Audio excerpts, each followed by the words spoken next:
el tema de hoy. Bueno, entonces, sí, ya ven la pantalla, ¿cierto? Sí, señor. Sí, señor.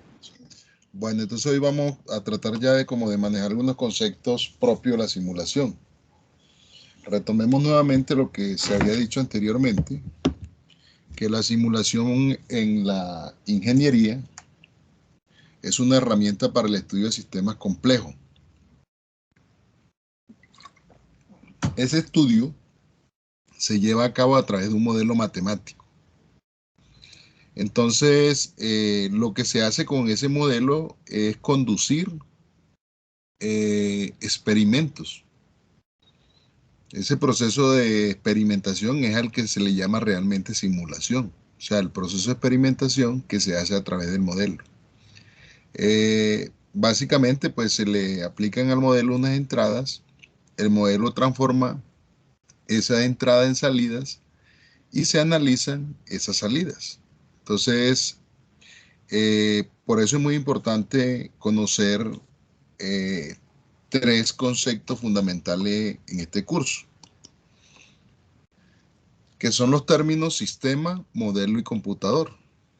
Cuando hablo de computador, pues estoy hablando del software, llámese un lenguaje de propósito general o llámese un software especializado en simulación. Entonces, digamos que los tres términos fundamentales aquí es el término de sistema, que es esa gran realidad que yo pretendo modelar, o mejor dicho, pretendo estudiar. El modelo, que se convierte en una representación del sistema, y la implementación en el computador, pues, que es fundamental. Entonces, con los términos modelamiento y simulación, vamos a designar todo un conjunto de actividades que están asociadas a la construcción de modelos de un sistema real y su respectiva simulación en el computador. El software que nosotros manejamos aquí como software específico se llama ProModel. Bueno, entonces, ¿cuál es la idea del día de hoy? La idea del día de hoy es precisamente comenzar a definir estos tres conceptos. El concepto de sistema, el concepto de modelo y el concepto de simulación. Entonces, inicialmente voy a arrancar con el concepto de modelo. ¿Qué es un modelo? Es una representación de la realidad, ¿cierto? Es un conjunto de información acerca de un sistema. ¿Qué hace el modelo? Extrae la esencia del comportamiento del sistema y se utiliza como instrumento para conducir un estudio. Ya les decía la vez pasada de que la idea de construir un modelo es precisamente uno no intervenir sobre el sistema real, dado que se maneja mucha incertidumbre tomando decisiones en el sistema real. Entonces el modelo no es más que una representación del sistema. Los modelos se pueden clasificar de muchas maneras. Se pueden clasificar por sus dimensiones, se pueden clasificar por sus funciones, por los propósitos que cumplen, por los temas o grado de abstracción. Entonces nosotros podríamos tranquilamente encontrar múltiples clasificaciones de modelos. Los modelos, una de las tantas clasificaciones, son los modelos descriptivos, los modelos físicos, los modelos matemáticos y los modelos análogos. Aquí dentro de este esquema que ven ahí, hablamos de unos modelos que pueden ser dinámicos y que pueden ser estáticos. Y también tenemos algo que ver con las soluciones de los modelos matemáticos, que algunas pueden ser de tipo numérico o de tipo analítico. Pues cuando vamos desarrollando el tema, pues voy a ir hablando de todos estos modelos. Bueno, hablemos de unos modelos que son modelos mentales. Estos modelos mentales, como su nombre lo indica, son propios del ser humano. Son aquellos modelos que se crean en la mente de cada uno de nosotros. Son intuitivos y solamente existen en nuestra mente, ¿cierto? Es bueno tener presente que cuando uno utiliza un modelo para simular, ese modelo debe ser capaz de replicar en las mismas condiciones el sistema. ¿Por qué? Porque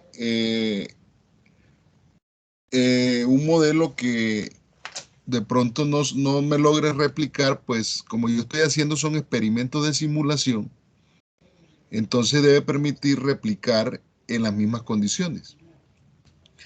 Los modelos mentales no me sirven a mí para hacer simulaciones. ¿Por qué? Porque nosotros lo creamos en nuestra mente. Son muy difusos y difícil de comunicar. Entonces, a veces muy típico, si ustedes se han dado cuenta, cuando uno lee un libro 2 o 3 veces, ustedes pueden notar que cada vez que lo leen, sienten una sensación diferente. O cuando ustedes repiten una canción varias veces, cada vez que ustedes repiten esa canción, la sensación que tienen es diferente. ¿Por qué? Porque cada vez usted crea un modelo mental diferente. O cuando a uno le cuentan una historia varias veces, uno no es capaz de reproducir la misma sensación cada vez que le cuentan eso. Entonces los modelos mentales para efectos de simulación no son recomendables por la imprecisión que ellos tienen. Los modelos descriptivos también son modelos que tienen muchas limitaciones, que no contienen variables controlables. Y eso es un problema grave, porque una variable es controlable cuando la puede controlar el tomador de decisiones. Y la variable es no controlable cuando el entorno es quien me las modifica. O sea, son modelos, son variables exógenas. Entonces, una limitación que tiene este tipo de modelo es el método de predicción. Eso es más bien interno. Y tampoco puede comunicarse ni replicarse. Entonces, tanto los modelos mentales como los modelos descriptivos realmente para simular no son las mejores opciones, ¿cierto? Los modelos análogos. Los modelos análogos son modelos que regularmente tienen la apariencia física, tienen una apariencia física muy diferente al sistema real. Pues no se parecen físicamente. O sea, entre el modelo y el sistema real realmente hay diferencia física. Pero resulta que esos modelos tienen algo muy interesante. Y por eso es que se utilizan como modelos análogos, que tienen una propiedad similar al sistema real. Tienen algo común. Entonces, por esa razón es que se utilizan esos modelos análogos. Un caso muy típico de modelos análogos son los famosos ratoncitos de laboratorio, los hámster, que llamamos por ahí, o que se llaman mejor. Esos ratoncitos de laboratorio se utilizan precisamente para estudiar la conducta del cerebro humano. ¿Por qué? Porque un ratón, a pesar de que tiene una apariencia física muy diferente al ser humano, el modelo, él tiene una característica muy similar en el sistema neuronal. Entonces, por eso los estudios pues se realizan sobre el modelo, que es el ratón de laboratorio, y luego se infiere sobre la conducta del ser humano. Otro caso muy típico es esos micos que por allá del Amazonas que utiliza Manuel Elkin Patarroyo para estudiar, por ejemplo, ¿qué es lo que estudia él? Bueno, para hacer la vacuna de la, De la malaria, profe. de la malaria, eso, de la malaria. Existen muchos tipos de micos y de monos, pero unos micos en especial son los que tienen esa característica que se comporta de manera muy similar al ser humano. Entonces, en ese caso, pues los modelos análogos se convierten en un buen elemento para eso. Yo recuerdo mucho que cuando yo estaba viendo física, el profesor se esmeraba mucho por explicarme cómo se conducía la corriente eléctrica por un conductor. Y el profesor me decía de que si yo cogía un conductor y lo ponía a una diferencia potencial, los electrones viajaban de un lado a otro. La verdad, yo no era capaz de extraer eso. La única forma fue que él cogió un modelo análogo. ¿Cuál fue el modelo análogo? Él dijo, cogió una tubería, le puso una canilla de agua y sencillamente aumentaba el flujo pues, de la canilla y eso aumentaba el flujo de agua por la tubería. De esa manera, de manera análoga, pude yo como extraer o en otras palabras, crearme mi propio modelo mental sobre cómo se conduce la corriente eléctrica. Muchas veces algunos modelos mecánicos se utilizan para estudiar, por ejemplo, algunos sistemas electrónicos. Muchas veces los relojes esos de mecánicos han sido pues fundamentales para desarrollar modelos de relojes mucho más avanzados. Otro tipo de modelos son los modelos icónicos. Un modelo icónico es una representación física de algún objeto o de cualquier sistema. Esto se puede hacer de manera idealizada o se puede hacer en una escala distinta. Hoy por hoy, con toda esta revolución de información, los iconos juegan un papel fundamental en nuestra comunicación como seres humanos. Los modelos icónicos pueden ser de 2 dimensiones, 3 dimensiones. Una fotografía, por ejemplo, es un modelo icónico. Un logo, un escudo de un equipo. Todo eso son modelos icónicos que precisamente representan toda la estructura compleja de un sistema. Un plano que uno haga, un mapa, serán siempre un modelo icónico. O también un modelo que yo pueda tener en 3 dimensiones, por ejemplo, como un globo, un automóvil, un avión. Hay gente por lo menos que colecciona automóviles a través de modelitos en 3 dimensiones que venden por ahí. Entonces los modelos icónicos hoy por hoy juegan un papel fundamental en nuestro proceso de comunicación como seres humanos. Ya cuando el modelo sobrepasa las 3 dimensiones, yo no lo puedo físicamente ver. En ese caso ya hay que recurrir a modelos matemáticos, a funciones que sean multivariadas para poderlo representar. Los modelos físicos son aquellos en los cuales la realidad es representada por algo tangible, ¿cierto? Algo que se pueda manipular, algo que se pueda ver también. Algunas veces estos modelos se hacen a escala. Los ejemplos más típicos de los modelos físicos son las maquetas o los prototipos. Suele ocurrir mucho esto antes de tomar decisiones sobre, por ejemplo, el diseño de productos, sobre construcciones. Por ejemplo, los arquitectos suelen diseñar maquetas para algunas veces para construir, otras veces para informar sobre las características que tendrá una construcción.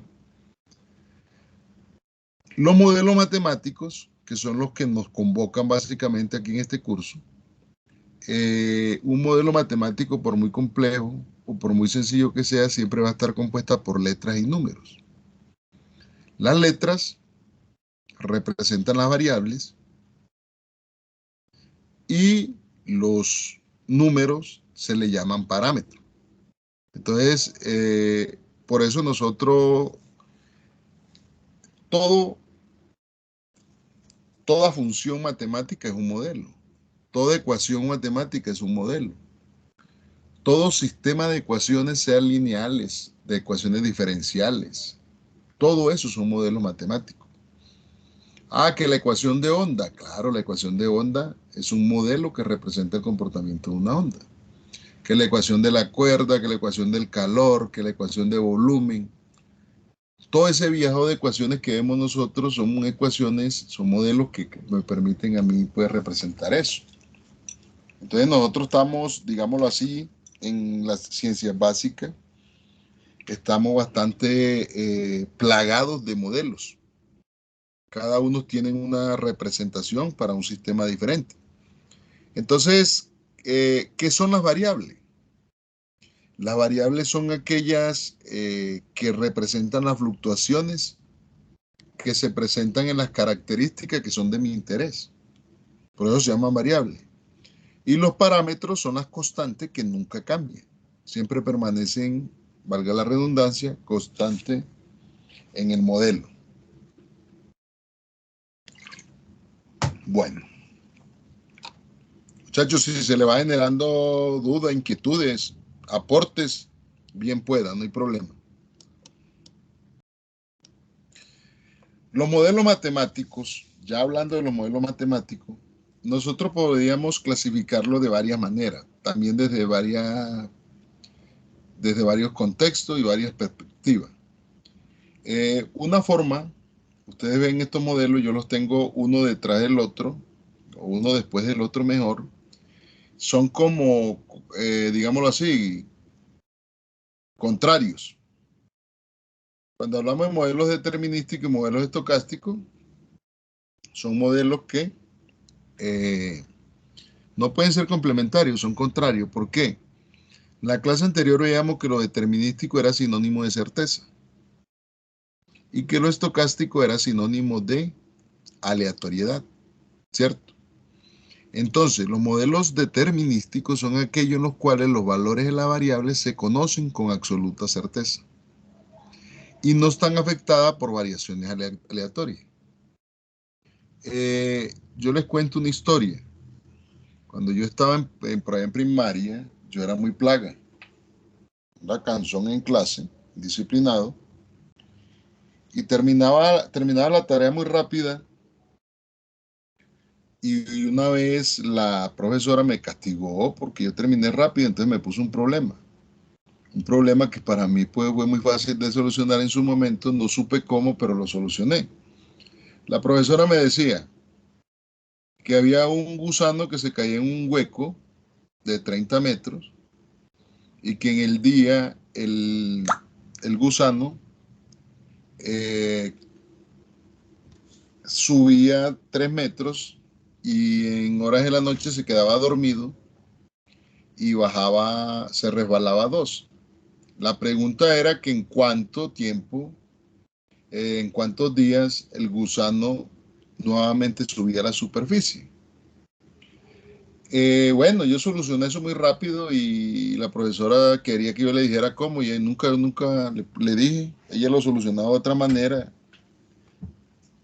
Pero lo interesante de eso es que 20 años después me di cuenta que eso era una simulación determinística. ¿Y por qué es determinística? Porque toda la información se conocía con certeza. Yo sabía que ese hueco tenía 30 metros y era 30 metros y no variaba. Sabía de que ese gusano subía exactamente 3 metros cada día y eran 3 metros. Y que se quedaba dormido y se resbalaba 2. Entonces mire que toda la información relevante para solucionar el problema yo la conocía. Ahí no existía ninguna variable aleatoria. En cambio, los modelos estocásticos son modelos en el cual las variables sí sufren variaciones aleatorias. Siempre van a sufrir estas variaciones aleatorias con respecto a un valor promedio. Estas variables aleatorias son modeladas a través de la función de probabilidad, conocidas también como distribución de probabilidad. El curso que nos convoca acá tiene mucho componente de modelos estocásticos. Es decir, nosotros aquí en este curso vamos a tener que modelar el comportamiento real de las variables a través de funciones de probabilidad. Y vamos a tener que simular ese comportamiento real de esa variable reproduciendo de manera artificial el comportamiento de esas variables. Entonces, este curso, el mayor componente es de modelos estocásticos. En esencia, un modelo estocástico contiene por lo menos una variable aleatoria.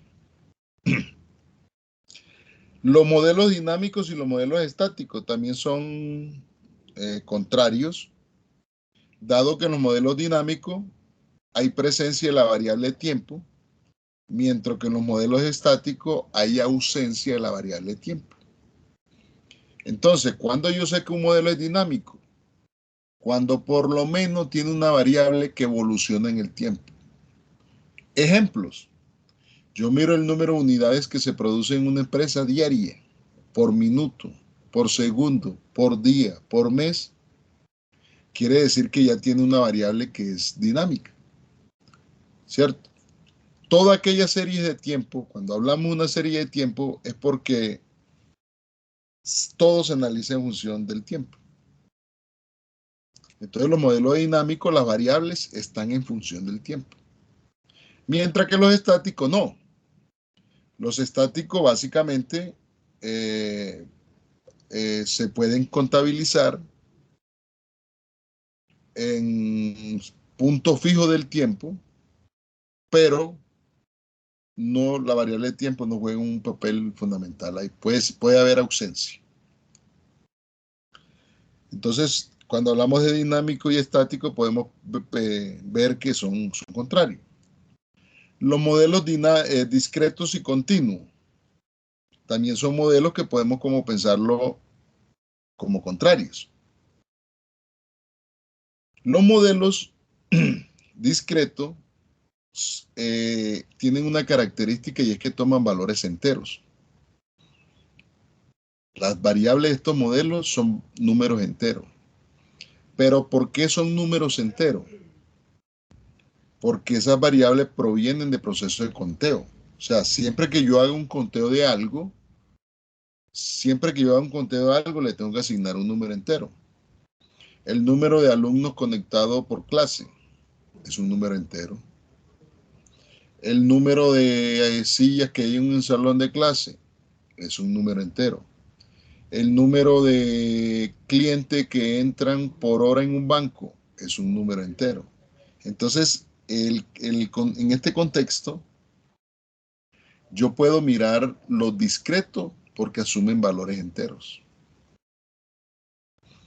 Pero también yo puedo manejar lo discreto porque se hace un conteo en punto fijo del tiempo, en intervalo fijo. Entonces, eso es como la concepción de discreto.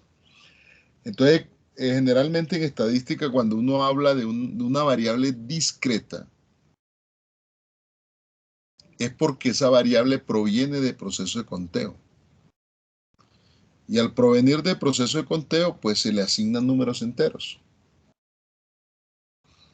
Los modelos continuos, en cambio, pueden tomar valores dentro de un intervalo de números reales y provienen de procesos de medición.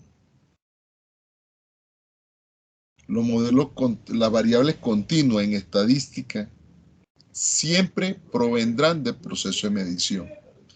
¿Qué es continuo? La temperatura. Yo digo, por ejemplo, muchas veces que la temperatura promedio es de 37 grados, pero seguramente que si me la mido 3 veces, puedo jurar con absoluta certeza que no va a medir 37 grados. Algunas veces mide un poquito más, otro poquito menos.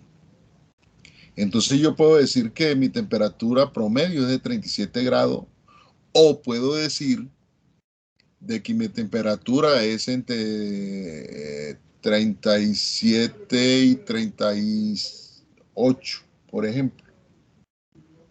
O sea, ¿qué hago? La estimo dentro de un intervalo. Entonces eso es muy importante cuando uno va a definir algo. Si proviene de proceso de conteo, pues serán valores enteros, pero si la variable es continua, necesariamente hay que estimarla dentro de un intervalo, o por lo menos enunciarla en términos de un promedio. Ahora, es muy importante tener en cuenta el tema de los promedios. Nosotros somos muy olímpicos a veces promediando. A todo lo que se nos atraviesa lo promediamos. Pero no se nos olvide de que la estadística es la ciencia donde yo me como 2 pollos, tú no comes nada, pero en promedio nos comimos un pollo. O tú te comes un pollo, yo me como un pollo y en promedio nos comimos un pollo. Si ustedes miran el primer caso, cuando yo me como 2 pollos y ustedes no comen nada, pero sin embargo comieron en promedio un pollo, podrán darse cuenta que la desviación estándar juega un papel fundamental. Cuando yo me como los 2 pollos, un pollo que te correspondía a ti, que se desplazó para mi plato. Ahí hay una desviación estándar de un pollo. Pero cuando tú te comes un pollo y yo me como un pollo, pues la desviación estándar es 0. Entonces uno no puede ser muy olímpico y andar tomando decisiones con promedios. Entre más pequeña sea la desviación estándar, el promedio será más confiable para tomar decisiones. Entonces, eso es algo que hay que tenerlo muy presente. Los modelos lineales y los modelos no lineales. Los modelos lineales y los modelos no lineales dependen de las ecuaciones que representen el sistema. Si el sistema está representado por una ecuación de orden 1, estamos hablando de un modelo lineal. Y si el sistema está representado por ecuaciones de orden superior, estamos hablando de modelos no lineales. Entonces mire todo lo que encierra este cuento de la modelación. Muchas veces en los trabajos de grado los estudiantes dicen, es que yo estoy modelando tal cosa. Sí, ¿qué tipo de modelo está manejando? Quedan en el aire. Que el modelo puede ser estocástico, puede ser dinámico, puede ser lineal o no lineal. Y puede ser discreto o continuo.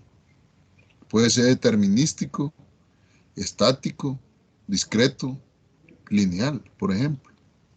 Entonces, un modelo puede tener varias características de cada uno de ellos. Y es muy importante cuando uno está modelando saber qué tipo de modelo por lo menos está utilizando. Que estoy utilizando una ecuación, pero ¿una ecuación de qué? ¿Qué característica tiene? También es bueno aclarar que los modelos continuos utilizan mucho las ecuaciones diferenciales. O sea, el mejor ejemplo de un modelo continuo es una ecuación diferencial. ¿Que por qué? Porque mire que una ecuación diferencial es aquella ecuación que contiene derivadas. Y si contiene derivada, la derivada es una razón de cambio. Entonces, todos aquellos sistemas continuos donde hay flujos, generalmente se van a modelar por ecuaciones diferenciales. Bueno. Los modelos, ¿para qué se elaboran? Para encontrar soluciones. O sea, si yo construyo un modelo y no encuentro soluciones, pues la, la verdad, la verdad no tiene sentido. Entonces, la solución de un modelo siempre puede ser inicialmente analítica o numérica. Solución analítica o numérica. ¿Qué es una solución analítica? Es una solución que puede ser un algoritmo o cualquier método que nosotros estudiamos en las matemáticas tradicionales. Ustedes cuando hacen la carrera, ustedes se dan cuenta que ven matemáticas como matemáticas generales al comienzo u operativas. Cálculo diferencial, integral, álgebra lineal, ecuaciones diferenciales. Y ustedes ven que todo lo que ven ahí son métodos. Métodos para hallar la solución de un sistema de ecuaciones. Que el método de Gauss-Jordan, que el método de igualación, reducción, que el determinante, que el método de la matriz inversa. Que cuando ven ecuaciones diferenciales, que yo lo voy a hacer por separación de variables, que lo voy a hacer por el factor de integración, que lo voy a coeficiente indeterminado, etcétera, etcétera. Todos esos métodos son métodos analíticos que están contenidos en la matemática que nosotros conocemos como matemática tradicional. El método simple, por ejemplo, cuando ven ustedes por allá investigación de operaciones 1 o programación lineal, todos esos métodos son métodos analíticos. Pero cuando llegan, por ejemplo, a la materia que se llama métodos numéricos, se van a dar cuenta que ustedes lo que hacen es casi lo mismo. O sea, ustedes estudian los mismos modelos, pero de manera numérica. Entonces, mientras una ecuación cuadrática utilizas la famosa fórmula del estudiante, cuando ves métodos numéricos, utiliza métodos, por ejemplo, como Newton-Raphson, método de bisección, método de la posición falsa, método de puntos fijos, etcétera, etcétera. ¿Cierto? Entonces, digamos que los modelos matemáticos nos pueden brindar dos tipos de soluciones. Una analítica, si utilizamos los algoritmos que ya existen en la matemática tradicional. O numérica, si utilizamos algoritmos que me generan soluciones numéricas u aproximadas. Entonces, esas son básicamente como la primera observación para hacer. Ahora, los modelos también me pueden dar solución óptima o solución satisfaciente. ¿Cuándo una solución es óptima? Una solución es óptima cuando yo estoy buscando maximizar o minimizar una función objetivo. ¿Cierto? ¿Y qué es la solución óptima? Hombre, también es que de un conjunto de muchas soluciones que yo tenga del modelo, yo escojo la mejor. Entonces, en el campo de la ingeniería, ¿qué se busca siempre? Optimizar. ¿Qué es una solución satisfaciente? Es una solución vale aclarar que la solución óptima se encuentra, generalmente se obtienen de las soluciones analíticas. O en otras palabras, las soluciones analíticas me conducen a una solución óptima. Las soluciones satisfacientes provienen de las soluciones numéricas. Una solución óptima, satisfaciente, pues es una solución aproximada que se obtiene a través de métodos numéricos. Esa solución yo no la puedo considerar como la óptima, pero es lo suficientemente confiable y es tan próxima a la óptima que yo la puedo utilizar como solución de un problema. Entonces, ¿qué pasa? Que como estos se van a adquirir por métodos numéricos o técnicas numéricas, la simulación es una de ellas. Es decir, la simulación es una técnica numérica. Luego, la simulación genera soluciones satisfacientes, no óptimas. Entonces ahí podríamos decir, hey, pero entonces, ¿para qué utilizo la simulación viendo que la solución óptima que se deriva de una analítica, pues me maximiza o me minimiza? El tema es que muchas veces la complejidad del modelo no permite que ningún método analítico se utilice. Necesariamente hay que recurrir a un proceso de simulación para encontrar esa solución satisfaciente.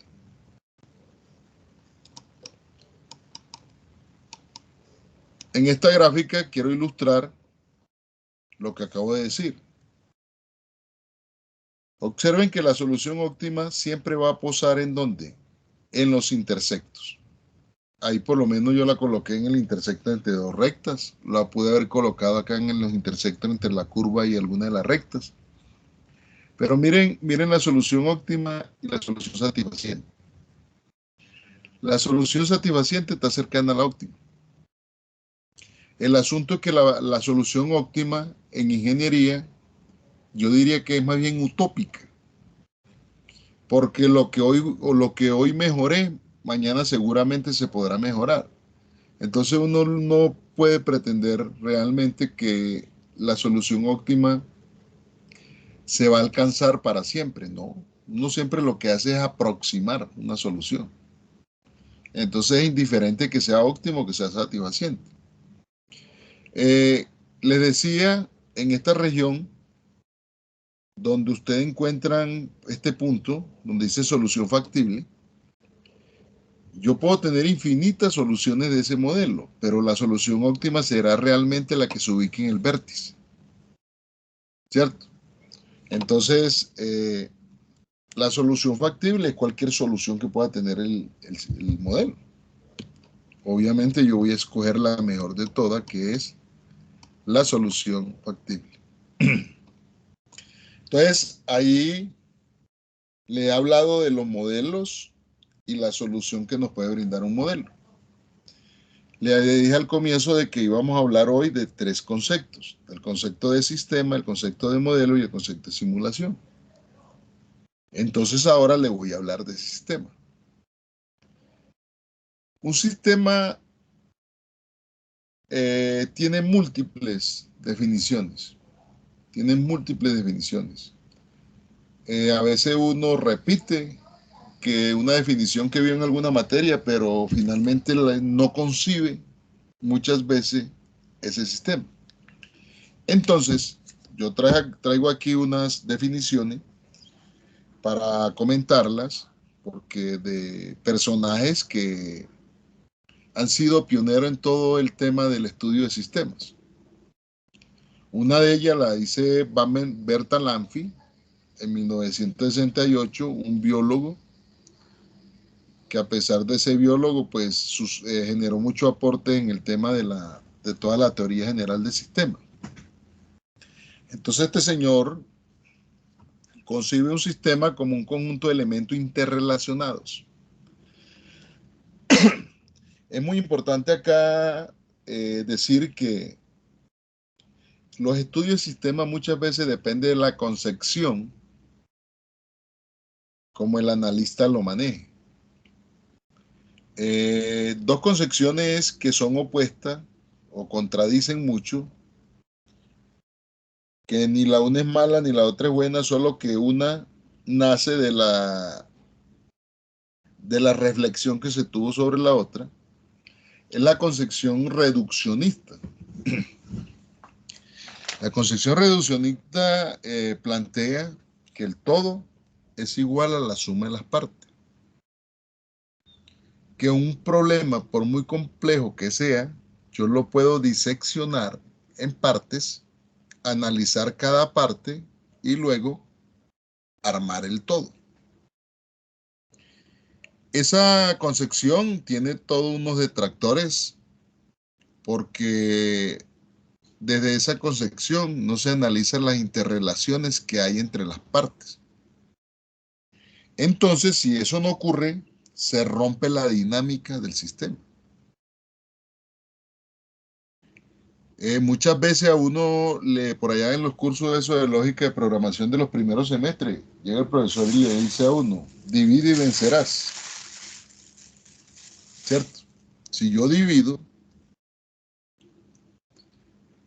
estoy rompiendo la dinámica del sistema.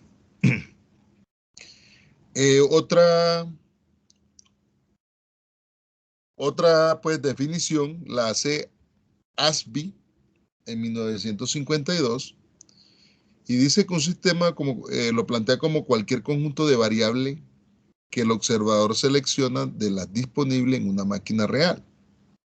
La máquina real pues es el sistema.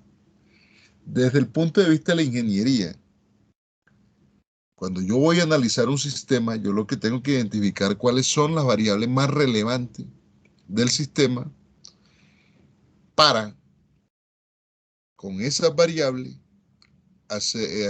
buscar una relación lógica matemática y construir un modelo. Entonces ya lo percibe más desde las variables que componen el sistema. El señor Cherry, en 1957, ya tiene una visión diferente. ¿Por qué? Porque él concibe un sistema ya como un todo. Y ese todo está compuesto por muchas partes. Y esas partes pues contienen unos atributos. Eh, cuando ya uno considera un sistema no como la suma de sus partes, sino como un todo, indica de que esta persona ya tiene una concepción no reduccionista, sino más sistémica, ¿cierto? La concepción sistémica lo que plantea es que un sistema es un todo que está compuesta por partes y que esas partes se interrelacionan entre ellas. Y que para estudiar ese sistema yo debo tener, digamos así, yo tengo que tener dos niveles de complejidad. Un primer nivel de complejidad que tiene que ver con el análisis. ¿Y cuál es el análisis? El análisis consiste en reconocer cuáles son las partes componentes del sistema. Y otro nivel de complejidad que es la síntesis. La síntesis es la que me permite estudiar todas las interacciones que hay entre las partes. Entonces es muy importante ese asunto. El señor Bergman ya define un sistema más desde una concepción más física. Por eso dice, por el momento será suficiente pensar en un sistema como un grupo de objetos físicos en una parte limitada de espacio que permanece identificable como un grupo a través de una longitud de tiempo apreciable. Eso es netamente una concepción más física. El señor Forrester, Guy Forrester, profesor del Instituto Tecnológico de Massachusetts, aún vivo, se crea una metodología de simulación que se llama dinámica de sistema. Inicialmente la llamó fue dinámica industrial. ¿Por qué? Porque el hombre es un cibernético, o sea, el hombre trabaja en cibernética y se puso a solucionar un problema propio de la industria. Y él se creó una metodología para simular utilizando los conceptos de la cibernética. Uno de los conceptos más importantes de la cibernética es el concepto de retroalimentación. Entonces, el hombre se creó esa metodología y hoy por hoy pues la llaman dinámica de sistema. ¿Por qué? Porque lo que se busca en la dinámica de sistema es que estudiar por medio de modelos sistemas complejos. ¿Y por qué dinámica? Porque los modelos que estudia la dinámica de sistemas son modelos dinámicos, es decir, sus variables evolucionan en el tiempo. El señor Holtz dice que define un sistema como un conjunto de objetos y sus relaciones. Las relaciones entre los mismos objetos y sus atributos. También tiene una concepción un poco más sistémica el hombre. Y una definición que yo no sé de quién será, pero es la más común, la que le escucho a todo el mundo, es que un sistema es un conjunto de objetos o componentes unidos que interactúan dentro de ciertos límites establecidos para obtener algún objetivo común. Entonces, mire que son múltiples. Podríamos citar a muchos más autores que han sido pioneros en todo este tema de los avances que se han hecho en los sistemas. Entonces, segundo término que hemos trabajado, ya trabajamos el término de modelo de sistema y ahora miramos el tema de la simulación, o el concepto de simulación. Entonces, Eh, También hay muchos personajes que han venido trabajando en este tema. Uno de ellos es Robert Shannon, que define la simulación como un proceso de diseñar y desarrollar un modelo computarizado de un sistema o proceso y conducir experimentos con este modelo con el objetivo de entender el comportamiento del sistema o evaluar varias estrategias con las cuales se puede operar el sistema. Mire que hablar de simulación implícitamente está el concepto de modelo. Y lo que se hace ahí es conducir experimentos con ese modelo. ¿Y por qué se hace la simulación?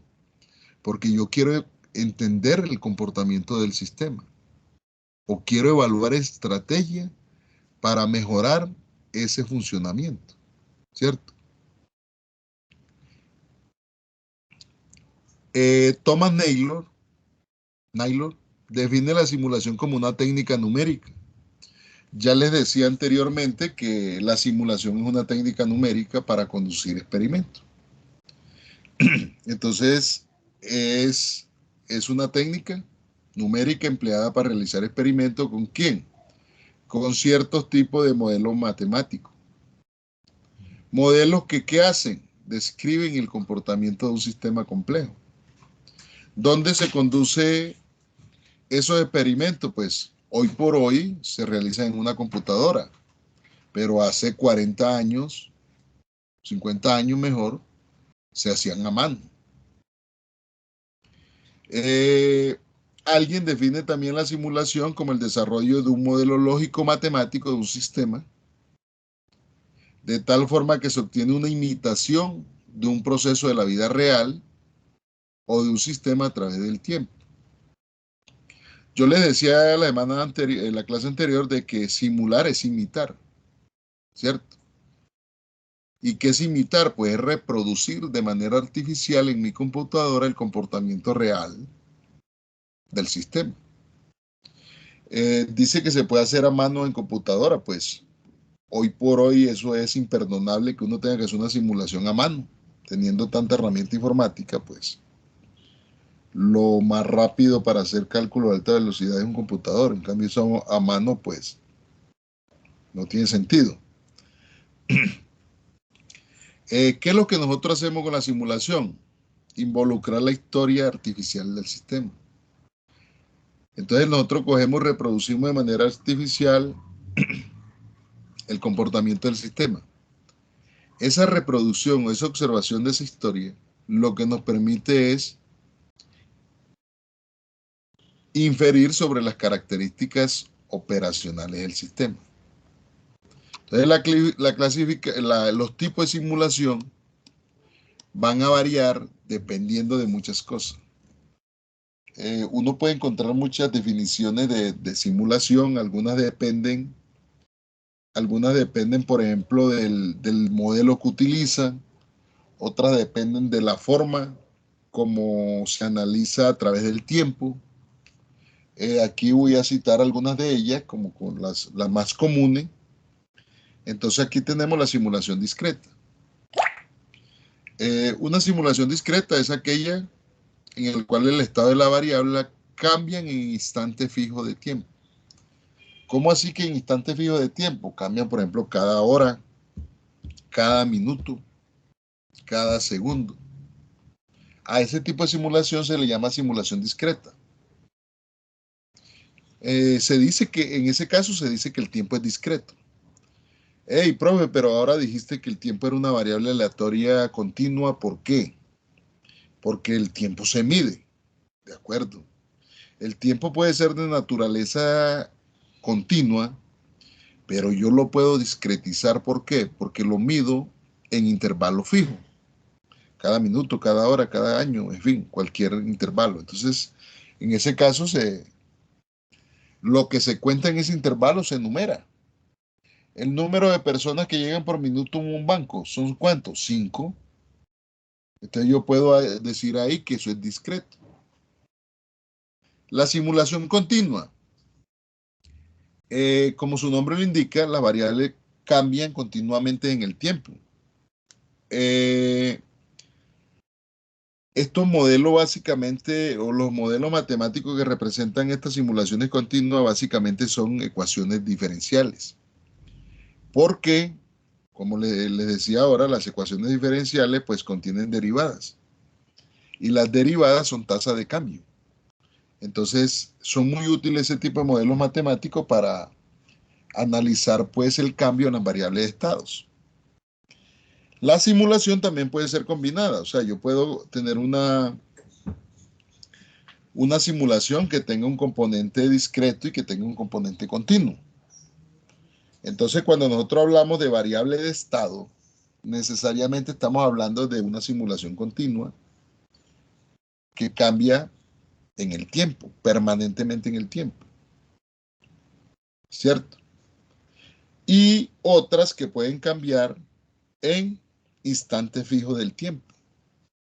Entonces, acá podemos también ver que intervienen las variables discretas, que ya ahora le decía de que provienen de conteo, y las variables continuas que provienen de procesos de medición. Entonces, en esta combinación de simulación, se genera una interacción entre las variables que son continuas y las variables que son discretas. Algunas de esas interacciones que pueden ver son las siguientes. Por ejemplo, un evento discreto. ¿Qué es un evento discreto? Es algo que ocurre en un intervalo fijo de tiempo. El número de clientes que llegan cada minuto a un banco, cada minuto, es decir, el intervalo es cada minuto, es discreto. ¿Y por qué es un evento? Hombre, en estadística un evento es algo que ocurre de manera aleatoria. Entonces un evento discreto puede causar un cambio discreto en el valor de una variable de estado.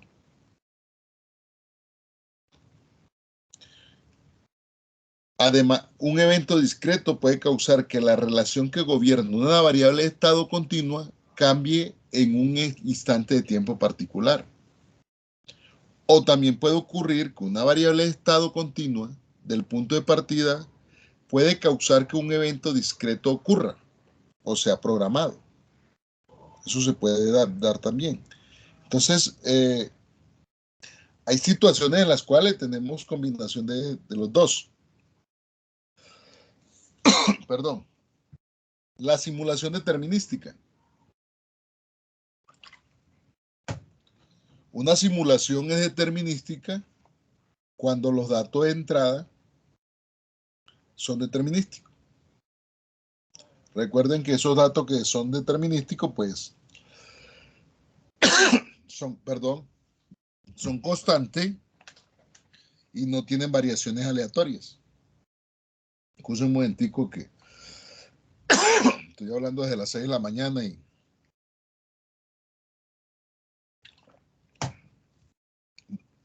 bueno, la simulación estocástica. ¿Qué es una simulación estocástica? La que utiliza un modelo estocástico. Es decir, modelo en el cual como mínimo hay una variable aleatoria. La simulación dinámica, pues aquella que utiliza un modelo dinámico. Por lo menos una de las variables evoluciona en el tiempo.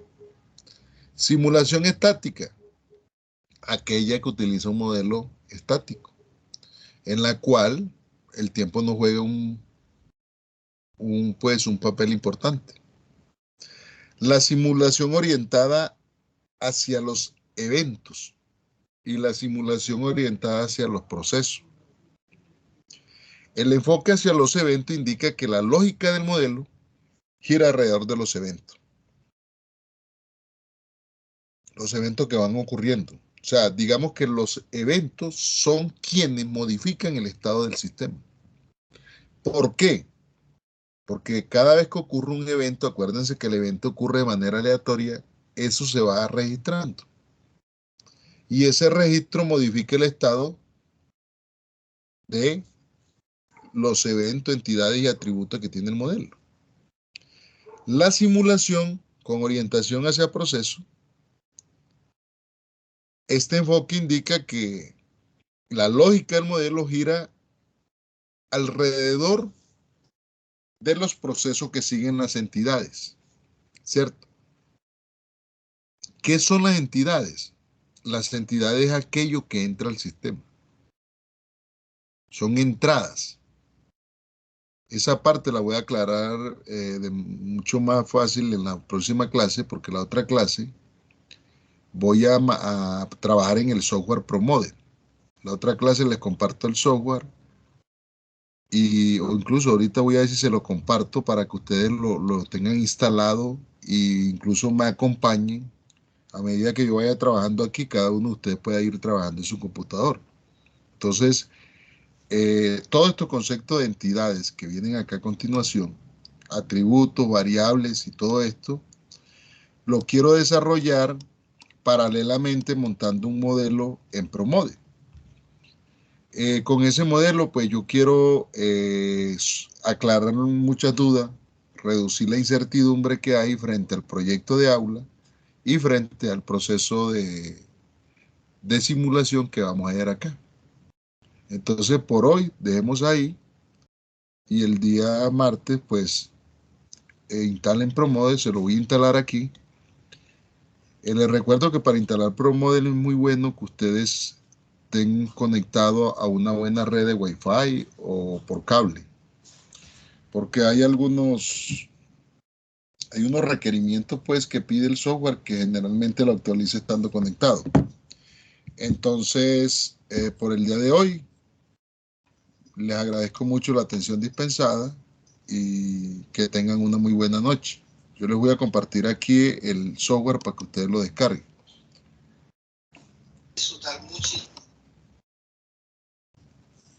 Hola. Sí, profe, muchísimas gracias. Bueno, ok. Venga a ver si yo les cargo aquí el ProModel de una vez. Bueno, ok, que estén muy bien. Muchas gracias, feliz noche. Gracias. Listo, profe, chao. Gracias, profe. Bueno, ok, que estén bien. Bueno.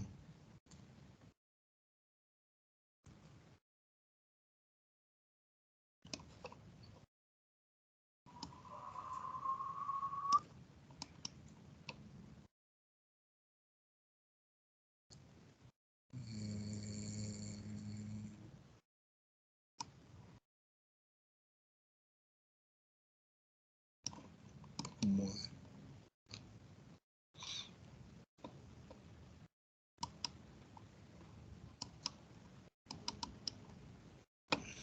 Este es.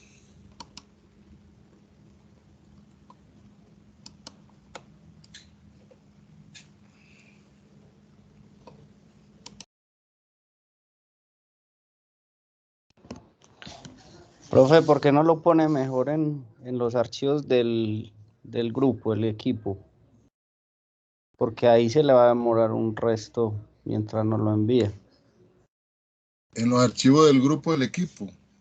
No te entiendo por dónde. En Teams. En Teams, profe. Ah, sí, ya entiendo. Yo lo subo ahí, listo, dale.